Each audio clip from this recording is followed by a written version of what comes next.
Denise savored the warm breeze left behind by the summer storm that had skirted the barrier islands, imagining it to be a caress from Charles across her cheek.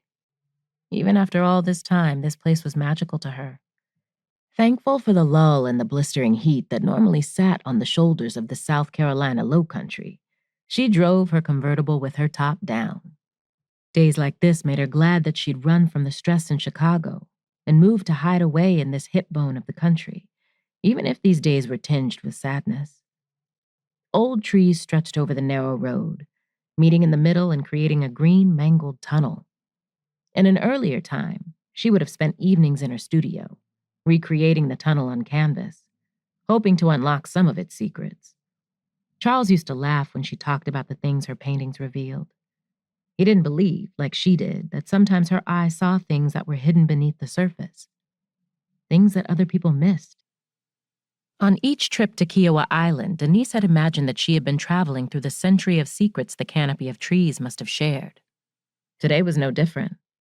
This time, like other times before, she fancied herself being transported to a simpler place. Maybe not hundreds of years ago back when Kiowa Island had been a plantation, but certainly one where she was not a widow. Back when her husband had been beside her and they'd ventured out to Buster's place, hidden deep in the swamp, together.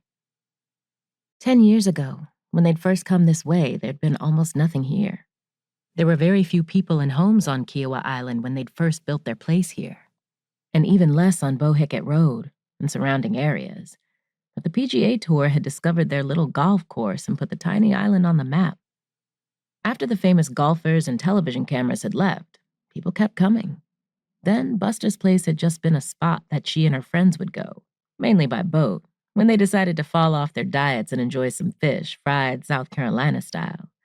Her stomach growled as she remembered the taste of Buster's famous fried oysters. Last season, some golfer had discovered the place, and it had been featured on that grease-worshipping TV show, Diners, Dives, and Drive-Ins.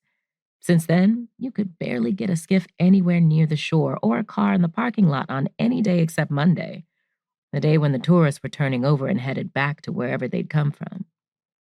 Monday was when the large antebellum-style homes that the owners rented to seasonal people were filled with cleaning teams, preparing for the next batch of visitors to check in, and when most of the few public eateries stood empty. Not that there were many. The islands were dotted with only a few local places other than the beach club, a haven that many of the regulars retreated to during high season when the rental homes were full.